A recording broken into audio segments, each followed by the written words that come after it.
మనం విన్నాం కదా, దేవుడు చెట్లను ఇచ్చాడు. ఆ చెట్లు పండ్లు ఇచ్చే విత్తనములు కలిగిన చెట్లుగా ఉన్నాయి. దేవుడు మొట్టమొదట దేవుడే చేశాడు వాటిని. నీ జీవితంలో నీ ఇన్కమ్ అన్నది దేవుడు ఆదాముకు చెట్టునిచ్చాడు. దానికి పళ్ళు ఉన్నాయి, ఫ్రూట్స్ ఉన్నాయి. ఆ ఫ్రూట్లో విత్తనం ఉంది. ఆ విత్తనం విత్తితే తిరిగి ఎలా అయితే దేవుడు భూమి మొలిపించును గాక అంటే అన్ని మొలిచాయో, అలానే ఆదాము ఇప్పుడు ఆ విత్తనాన్ని భూమిలో విత్తితే తిరిగి చెట్లు పెరుగుతూ పోతున్నాయి.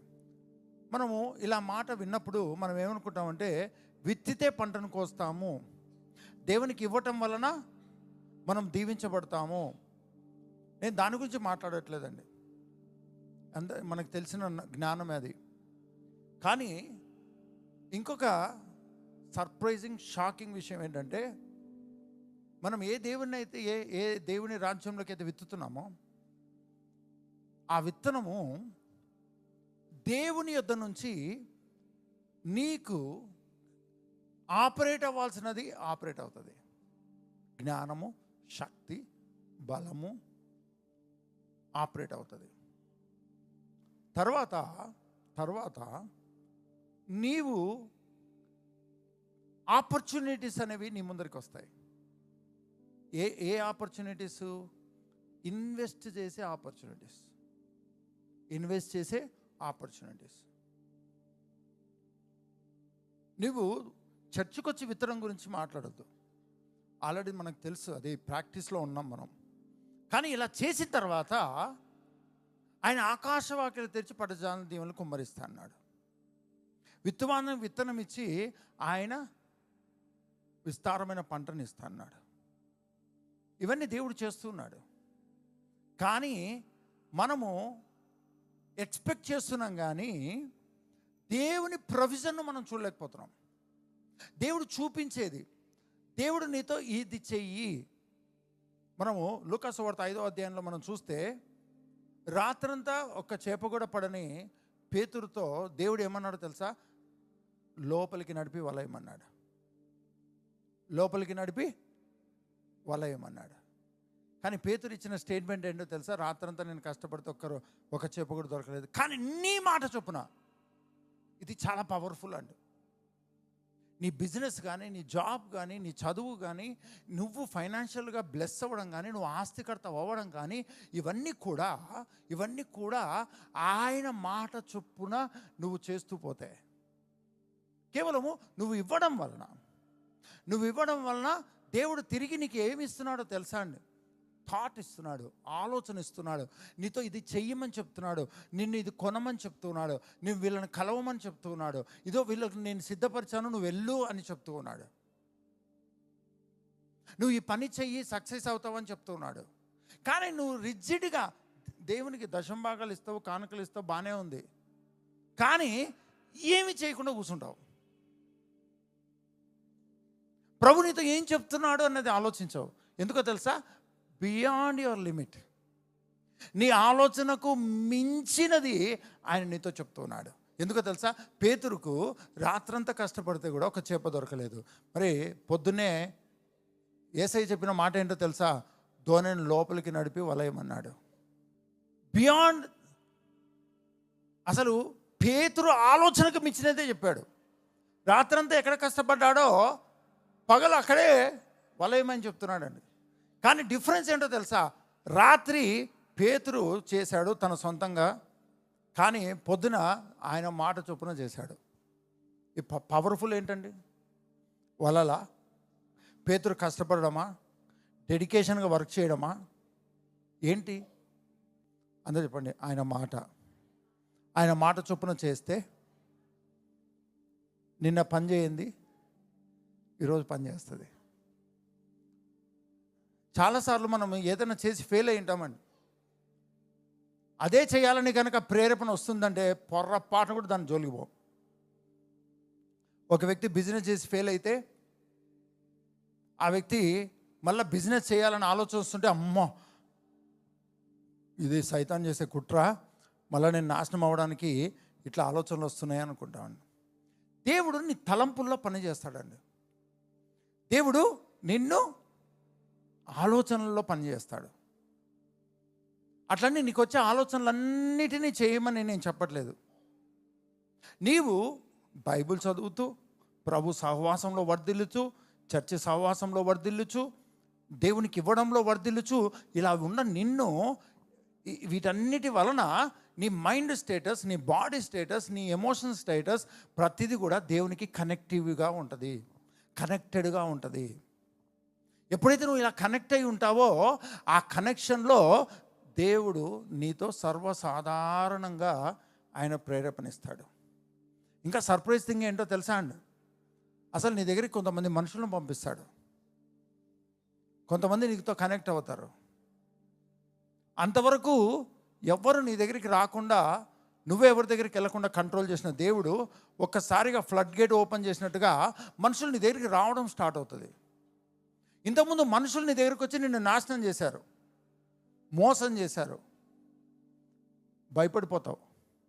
అమ్మ వీళ్ళతో ఎందుకులే, మళ్ళీ ఏం చేస్తారో ఏంటో దగ్గరికి తీస్తే అనే భయంలో నువ్వు ఉన్నట్టయితే ఏ రోజు కూడా నువ్వు బాగుపడవు. నువ్వు ఇస్తూనే పోతావు. కానీ దేవుడు ఇస్తున్నది, దేవుడు చేస్తున్నటువంటిది నీకు అర్థం కాదు. ఆయన నీ దగ్గరికి మనుషులను తీసుకొని వస్తాడు, ఆపర్చునిటీని తీసుకొని వస్తాడు. నువ్వు ఎక్కడ ఏది కొనాలో, ఏది ఇన్వెస్ట్ చేయాలో, ఏది ప్రారంభించాలో ఆయన మాట నీ దగ్గరికి వస్తుంది. పేతురు దగ్గరికి వచ్చినట్లుగా ఆయన నీతో మాట్లాడువాడుగా ఉన్నాడు. నాకేమొద్దు ప్రభువా, నేను నీకు ఇస్తూనే పోతా ప్రభువా అన్నాం అనుకోండి, నువ్వు దేవుని సిస్టాన్నే పాడు చేస్తున్నావు. నాకేమొద్దు ప్రభా, ఇంకెందుకులే ప్రభా, ఎక్కువైతే నిన్ను దూషిస్తానేమో, తక్కువైతే ఇటువంటి డైలాగ్స్ కొట్టి నీవు వద్దులే ప్రభా ఆపేసే అనే పరిస్థితులు చేయొద్దు. ఎందుకంటే దేవుడు నీకు సమృద్ధినిచ్చేవాడుగా ఉన్నాడు. ఎంత సమృద్ధి అంటే నీ జీవితంలో నువ్వు కరువు అంటే ఏంటో తెలియని స్థితి, కరువులో ఉన్న వాళ్ళని సైతం సమృద్ధిలోకి తీసుకొని రాగలిగినంత సమృద్ధి ఆయన నీకు ఇవ్వడానికి సిద్ధంగా ఉన్నాడు. తలగా ఉంచబడడం అంటే అర్థం అదే. హల్లెలూయా.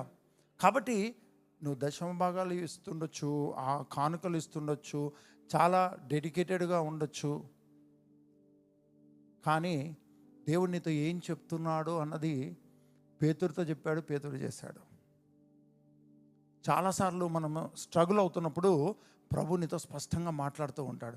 ఆయన వాక్యం ద్వారా మాట్లాడతాడు. నువ్వు స్ట్రగుల్ అవుతున్న టైంలో కొంతమంది మనుషులు నీకు వచ్చి చెప్తూ ఉంటారు. వాళ్ళు ఇచ్చిన ఆపర్చునిటీస్ నువ్వు పట్టుకొని, ప్రభా ఇలా ఆపర్చునిటీ వచ్చింది, ఇందులో మూవ్ అవ్వాలా లేదా, నేను ఇది నీ దగ్గర నుంచి వచ్చిందా లేదా అన్న కన్ఫర్మ్ చేసుకో. అదంతా నీకు అర్థం కాదు. మనము మత ఛాందసం కలిగినటువంటి వాళ్ళముగా ఒక్కొక్కసారి ఉండిపోతాం. మన క్రిస్టియానిటీ అంటే ఇట్లనే ఉంటుందని మనం డిసైడ్ చేసుకుంటాం, దేవుడు డిసైడ్ చేసేది కాదు. అలాంటి అంధత్వంలో మనము మన ముందరికి వచ్చే దేవుడిచ్చే అవకాశాలను, దేవుడు ఏర్పాటు చేసిన మనుషులను మనము సింపుల్ తీసి పక్కన పెడతామండి. మళ్ళీ దీవించు ప్రభా, తలగా ఉంచు ప్రభా, ఏమి ఇవ్వకపోతే ప్రభా అని వినకుండా, దేవుడు చెప్పేది చేయకుండా మనం స్ట్రగుల్ అవుతాం. ఇంతకుముందు మనం తోచినే చేసి స్ట్రగుల్ అవుతున్నాం. కానీ ఇప్పుడు నువ్వు స్థిరంగా ఉండడానికి సంఘముతో, నీ కుటుంబంతో, ప్రభువుతో, వాక్యముతో నువ్వు ఇవ్వడంలో ఇచ్చే మనసుంది. ఇవ్వడానికి దగ్గర ఏం లేకపోవచ్చు, ఆ మనసుంది చూడండి. ఇటువంటివన్నీ కూడా నువ్వు కలిగి ఉన్నావు, నమ్మకంగా ఉన్నావు. దేవుడు నీ కొరకు కాకపోతే ఇంకెవరి కొరకు డోర్స్ ఓపెన్ చేస్తాడు? ఆయన కోరేషు కొరకు ఆయన చేయి పట్టి నడుపుతున్నాడు, ముందర నడుస్తూ ఉన్నాడు, అడ్డుగా ఉన్న వాటిని బ్రేక్ చేస్తూ ఉన్నాడు, ముయ్యబడిన వాటిని ఓపెన్ చేస్తూ ఉన్నాడు. ఎవరి కొరకు? కోరేష్ కొరకే. కోరేష్ ఎవరో తెలుసా అండి? ఆయన అన్యుడు. ఆయన కొరకు చేస్తే నువ్వు సొంత సంతానం, నీ కొరకు ఇంకా ఎంత ఆయన సిద్ధంగా ఉంటాడు. దయచేసి ఇచ్చి మర్చిపోవద్దు. ఏదో చేశాను ఇంకా అయిపోయిందిలే, వచ్చేది వస్తుందిలే అన్నట్టు నిర్లక్ష్యంగా ఉండొద్దు. నువ్వు చేస్తున్న బిజినెస్, నువ్వు చదువుతున్న చదువు, నీ వరకు నువ్వు నమ్మకంగా వెళ్ళు. ఆయన నమ్మకంగా నిన్ను తలగా ఉంచువాడుగా ఉన్నాడు. రిటైర్ అయిపోయినా ఇప్పుడు నేనేం చేయగలను అని అనుకున్నా నువ్వు ఆ థాట్తో ఉండొద్దు. అది నిన్ను లిమిట్ చేస్తుంది. నువ్వు చేసే పని నువ్వు ఫెయిల్ అయ్యి మానేసావేమో, లేకపోతే జాబ్ చేయలేక మానేసావేమో. కానీ దేవుడు మాత్రము నువ్వు బహుకాలం గడిచిన వృద్ధుడవు, కానీ నువ్వు యుద్ధాలు చేయాల్సి ఉంది అని యెహోషువతో దేవుడు మాట్లాడాడు. యెహోషువతో ఆ మాట అంటే ఆయన సంతానమైన నిన్ను వదులుతాడా? నాకేం వద్దులే ప్రభా, చాలా కష్టంగా ఉంది, కాళ్ళ నొప్పులు, కీళ్ళ నొప్పులు, వద్దులే ప్రభా అన్నాం అనుకోండి, వదులుతాడా? ఆహా, దేవుడు ఇంకా నిన్నే ప్రేరేపిస్తాడు. ఇంకా నీతోనే నూతనమైనవి ప్రారంభించి ఇంకా నూతనమైనటువంటి చాప్టర్స్ను నీ ద్వారా ప్రారంభిస్తాడు, నీ వంశంలో, నీ కుటుంబంలో, నీ తరంలో. ప్రభా, మీ నామంలో, మీ రాజ్యంలోకి వెత్తి ఉండగా ప్రభా, ఎక్కడ వీరు ఇంతవరకు లాభకరమైనవి, క్షేమకరమైనవి, అభివృద్ధికరమైనవి, ఆశీర్వాదకరమైనవి ఏవైతే మీరు చెప్తున్నా వినలేకపోయారో, ఇది మొదలుకొని విందురుగాక, ఇది మొదలుకొని గ్రహించుదురుగాక, ఇది మొదలుకొని మీరు పంపిన మనుషులు తిరిగి వచ్చి సహాయం చేయువారుగా, వారి యొద్ద సహాయం తీసుకున్నట్లుగా వీరు వర్ధిల్లుదురుగాక, సమృద్ధిలోకి వచ్చుదురుగాక. వలలు పిగిలిపోయేంత చేపలు, పేతురు వలలు, నా జరడనే యేసుక్రీస్తు నామములో వీరికి ఎంత ఆశీర్వాదం ఉండాలి, ఎంత సమృద్ధి ఉండాలి అంటే దానిని వీరు హ్యాండిల్ చేయలేక వీరితో పాటు అనేకులు దానిని అనుభవించేంత విస్తారమైన సమృద్ధి, అది ఆర్థిక సమృద్ధి, ఆరోగ్య సమృద్ధి, ఆత్మీయమైన సమృద్ధి, అన్ని రకాలైన సమృద్ధిలోకి ప్రతి ఒక్కరూ వచ్చుదురుగాక. మీ శరీరము, మీ రక్తము, మీ అభిషేక ప్రసన్నత, మహిమ ప్రభావము ప్రతి ఒక్కరిని కమ్ముకొని వర్ధిల్లింప చేయనుగాక. ప్రభా, ఈ ఉదయకాల దిన ఆరాధన ఆది అంతము పరిశుద్ధ ఆత్మను మీరు నడిపించినందుకు కృతజ్ఞతలు. ఇక్కడ చేరి ఆరాధించిన వారు, లైవ్లో ఆరాధించిన ప్రతి ఒక్కరిని మీ చేతులకు అప్పగిస్తూ మీ ఆత్మాభిషేకంతో కమ్ముకొని నడిపించమని, మీకే మహిమ, ఘనత, ప్రభావాలు చెల్లిస్తూ ప్రతి కుటుంబాన్ని వీరిక్కడ ఉంటుండగా వీరి కుటుంబ సభ్యుల్లో విడుదల కార్యాలు, స్వస్థత కార్యాలు, మీ రక్షణ కార్యాలు జరుగునుగాక. అపవాది కుట్రలు, మోసాలన్నీ క్యాన్సల్ అయిపోనుగాక. వీరిక్కడ ఉంటుండగానే మీ సన్నిధి వారి గృహాలను కమ్ముకొనుగాక, మీ ప్రభావము కమ్ముకొనుగాక.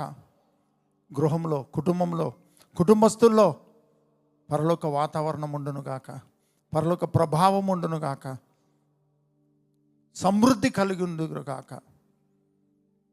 దీవిస్తూ యేసు పరిశుద్ధ నామం నడుచున్నాం తండ్రి. మన తండ్రి అయిన దేవుని ప్రేమ, యేసుక్రీస్తు కృప, పరిశుద్ధాత్మని యొక్క అన్యోన్యమైన సహవాసము ఇప్పుడు ఎల్లప్పుడూ సదాకాలము మనందరికీ తోడైండునుగాక. ఆమేన్. ప్రభువును దీవించునుగాక. ఆమేన్.